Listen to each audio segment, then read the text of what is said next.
ពេលរមវងបងហើយឆោមយំថាកៅប្រលឹងអូនសំឡងហើយឈរធ្វើមិនដឹងឬប្រលឹងចង់បងជូនទៅផ្ទាំងអូនថ្ងៃទៅច្រៀងលឿនច្រៀងលឿនទាំងអូនឆ្ងាយជួបប្រងឆោមឆាយគួសាប់បីនឹងសូមពឹងម្ដងហើយកាត់គេកាត់ក្បឹងជូនអូនដល់ផ្ទាំងចាំអូនឲ្យលុយជូនដល់មកចិត្តជូនដោយស្មងចិនរៀមមិនកសៈមិនកិនទេសោហុយប្តីអូនមានលុយគាត់ធ្វើទីហ៊ានយូរលឿនបងទុំនេចំលើប្រពន្ធគេប៉ាំង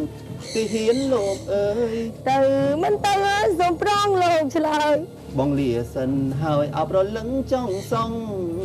ឆំឡើងក្រមុំអូនហើយឆំឡើងបងចាំរួយជើងវិឡាំងស្ពឹងអងស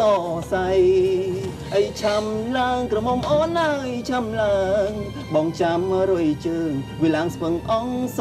សៃតែងខ្លួនយូរឡាំងប្រលឹងលោកអើយលោកស្រីគ្រាន់តែរំស្គាល់ដីតែងខ្លួនមិនលែងហើអើងអើយរហឹងហួនដូចមួនរកបងអីនេះក៏ដែរថនបងរកបងអន្ទាំងអន្តែងរហឹងហួនដូចមួនរកអីនេះក៏ដែររកបងអន្ទាំងអន្តែងតែងខ្លួនយូរ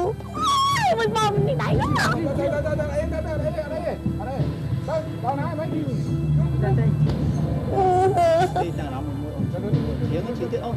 ក្រុមôngតែងខ្លួនគេលៀបប្រមូលអញ្ចឹងឯងលៀបក្រែមមកស្ៅក្រែមទឹកអប់ដប់ដែងមកហើយកិច្ចសាននឹងមកចាំងថ្លៃអើយស្អាតប្លែកមុខសដូចតែឯកឯតងតែកខ្មៅបន្ទិញ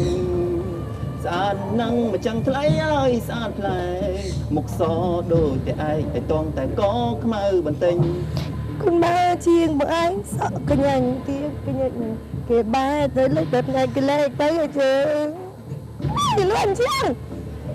ភ្នែកបងសិលាវបាបងសុំនាងស្រឡាញ់ចោតតាមដេញវិញស្រឡាញ់ឬទេកូនយើង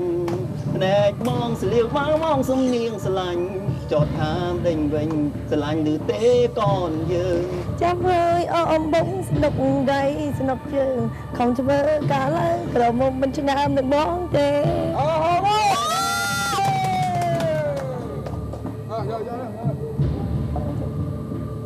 ណាសុខបាយណា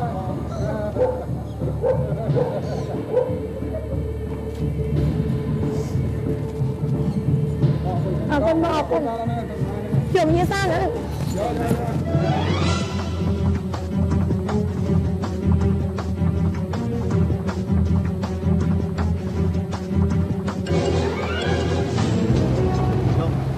ចាំឲ្យធ្វើម៉េចកូនអញនៅលេងណាកុំយំ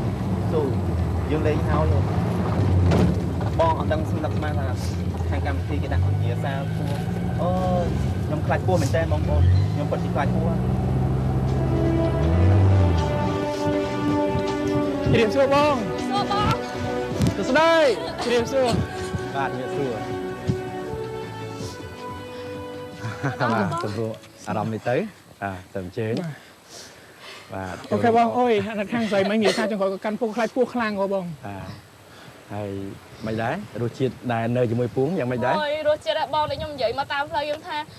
ធ្លាប់និយាយលេងមកពុំម៉ែឲ្យខ្ញុំប្រហែលដុល្លារក៏ខ្ញុំប្រហែល100ប្រហែល1000ក៏ខ្ញុំមិនកាន់ដែរព្រោះគាត់សកាលពោះក៏ខ្ញុំខ្លាចដល់បងមិនថាដល់ពោះហេឥឡូវបានកាន់នៅអូយឲ្យមិនសិនកាន់ឲ្យពាក់កទៀតបងបានកាន់ហើយបានលុយនៅខ្ញុំប្រាប់គេថាបងខ្ញុំឈប់លេងខ្ញុំដឹងខ្ញុំសឹកចាត់ចាញ់ហើយឈប់លេងគាត់នៅតែកាន់ណាកាន់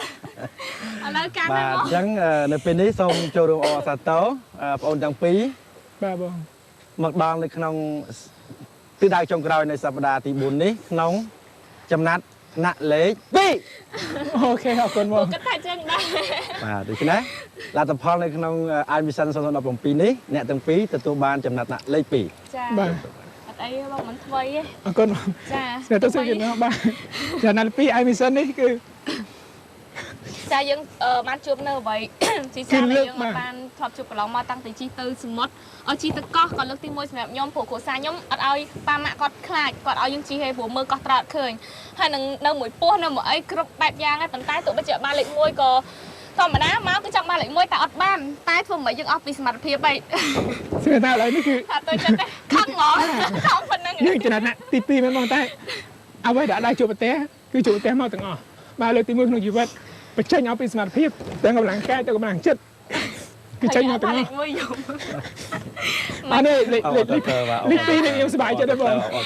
គុណបេសកកម្ម0017សម្រាប់បងអូនទាំងពីរគឺជាបទពិសោធន៍មួយដែលឆ្លងកាត់សង្ឃថាចែករសជាតិដែរណាយើងឆ្លងកាត់ប្រហែលខែហើយអ្វីៗដែលយើងធ្លាប់ជួបប្រទះយើងនឹងជួបប្រទះហើយអ្វីដែលយើងមិនធ្លាប់ជួបប្រទះនឹងបានជួបប្រទះនៅក្នុង iMission 0017សំខាន់អ្វីជួបប្រទះខ្ញុំរៀងរឿថយប៉ុណ្ណឹងគាត់ថាធ្វើម៉េចឲ្យដល់គោលដៅទោះមិនបានឈ្នះក៏ដល់គោលដៅព្រោះអីនេះគឺជាជីវិត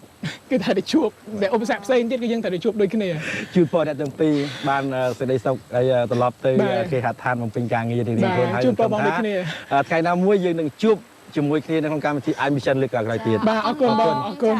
គុណច្រើនបាទទស្សនាហើយជូនពរអ្នកក្រោយៗឲ្យគាត់បញ្ចេញអស់ពីសមត្ថភាពហើយជូនពរឲ្យកម្មវិធីទទួលបានប្រជាប្រិយភាពកាន់តែខ្លាំងអរគុណដល់ក្រុមការងារទាំងអស់ដែលបានហត់នឿយជាមួយយើងខ្ញុំទាំងអស់គ្នាព្យាយាមអរគុណដល់បងកាមេរ៉ាទាំងអស់គ្រប់កាមេរ៉ាទាំងអស់គាត់រត់តាមខ្ញុំគាត់ខំព្យាយាមពីអ្នកខ្ញុំគាត់ទៅកាន់មាន speaker មួយតែគាត់កាន់កាមេរ៉ាហើយគាត់ត្រូវផ្ចង់ឲ្យពួកខ្ញុំអីទៀតអញ្ចឹងបាទសម្រាប់ក្រុមគឺមាន2នាក់គឺមាន3នាក់បាទគឺមាន3នាក់អញ្ចឹងសូមអរគុណបងអរគុណកាមេរ៉ាទាំងអស់គ្នាបាទអរគុណលោកបេក្ខជនបាទជួបគ្នាឱកាសក្រោយបាទបង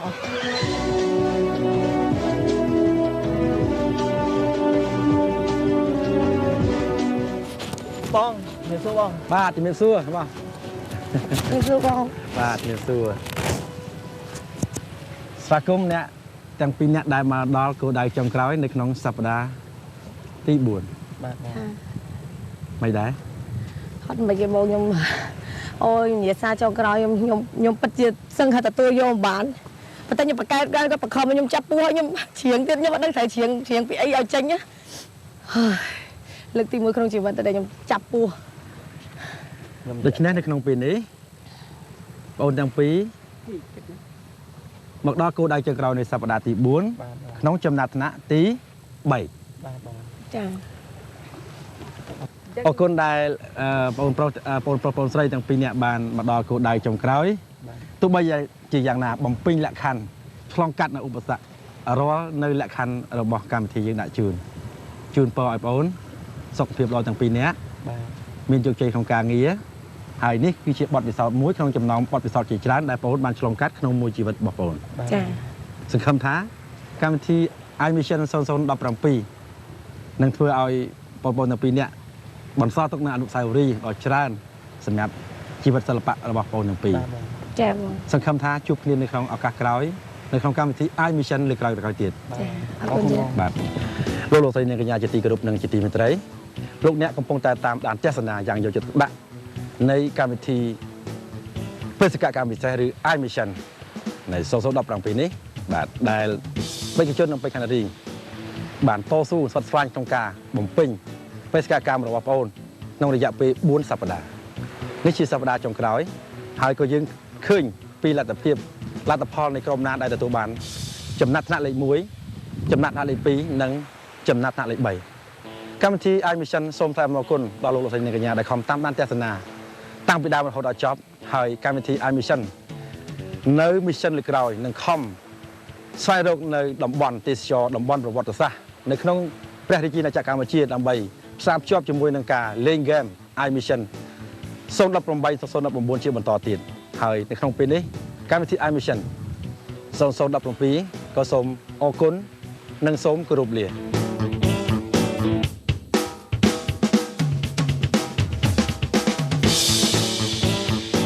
ិយាយថាបងខ្ញុំភ័យខ្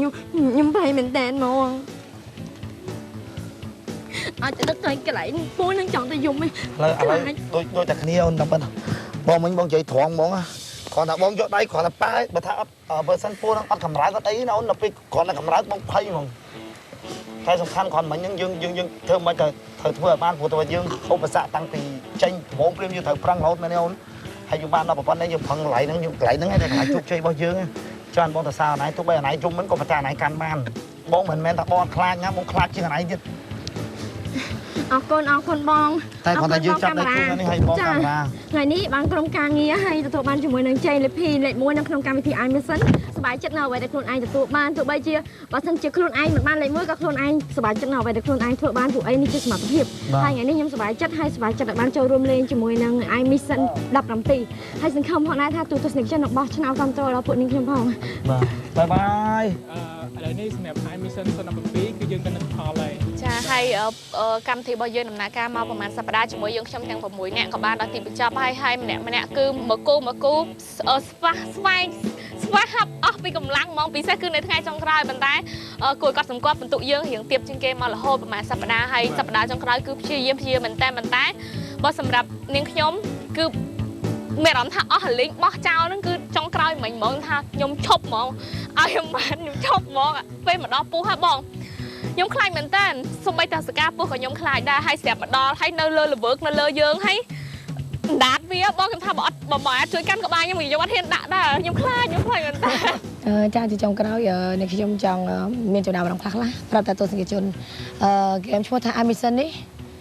ពាក្យថាហ្គេមគឺអ្នកទាំងអស់គ្នាទាំងក្រុមខ្ញុំគឺចង់ឈ្នះដូចគ្នាប៉ុន្តែពេលខ្លះអាចនឹងមិនចង់ឈ្នះព្រោះឧបសគ្គឬក៏អ្វីដែលខ្ញុំជួបគឺធ្វើឲ្យខ្ញុំភ័យខ្លាចខ្លាំងមែនតើប៉ុន្តែនេះខ្ញុំនៅតែជំនះរាល់ឧបសគ្គដើម្បីបំពេញគ្រប់លក្ខណៈហ្គេមដែលពួកបងដែលគាត់ដាក់ឲ្យធ្វើបានចាទោះជាខ្ញុំចាញ់ក៏ខ្ញុំមិនមានការសោកស្ដាយដែរអ្វីដែលខ្ញុំជួបអ្វីដែលខ្ញុំមិនដែលជួបប្រទះក្នុងជីវិតចានៅក្នុងហ្គេម iMission ខ្ញុំជួបអស់ហើយ តែប៉ុន្តែគ្រប់ញាសាទាំងអស់តាំងពីសប្តាហ៍ទី1សប្តាហ៍ទី2សប្តាហ៍ទី3ក៏ដូចជាសប្តាហ៍ចុងក្រោយគឺសប្តាហ៍ទី4នេះគឺគ្រប់ញាសាគឺលំបាកទាំងអស់គឺយើងជួបទាំងទីខ្ពស់ទាំងសាប់សាហាយើងចូលក្នុងទ្រង់យើងដាក់ចំណីឲ្យជីសេះធ្វើអីផ្សេងគឺពិតជាពិបាកមែនតើហើយយើងនៅតែពុះពៀគ្រប់ឧបសគ្គទាំងអស់គឺយើងថាក្នុងចិត្តយើងថាត្រូវតែធ្វើគេធ្វើបានយើងក៏ធ្វើបានអញ្ចឹងលទ្ធផលយើងចុងក្រោយនេះគឺយើងបានចំណាត់ថ្នាក់លេខ2ប៉ុន្តែយើងក៏សប្បាយចិត្តដូចគ្នាបាទហើយក៏សូមអរគុណទៅដល់កម្មវិធី iMission បាទឲ្យពួកខ្ញុំក៏ដូចជាសិល្បករសិល្បករនេះទាំងអស់គឺគាត់ស្គាល់នៃរសជាតិ ចំណាប់អារម្មណ៍របស់ខ្ញុំចង់និយាយថាដូចយ៉ាទីនិយាយចឹងប៉ុន្តែគាត់ថាចុងក្រោយដែលខ្ញុំចង់និយាយគឺឧបសគ្គចុងក្រោយនេះពោះគឺជាសត្វដែលខ្ញុំខ្លាចជាងគេប៉ុន្តែខ្ញុំអាចជំនះបានចាំបានន័យថាកម្មវិធី iMission នេះសប្បាយក៏សប្បាយរន្ធត់ក៏រន្ធត់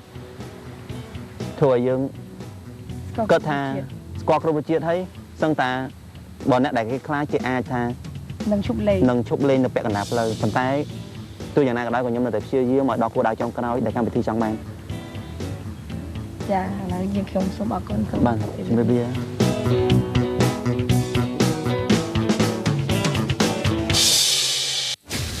ក្នុងឆ្នាំ2015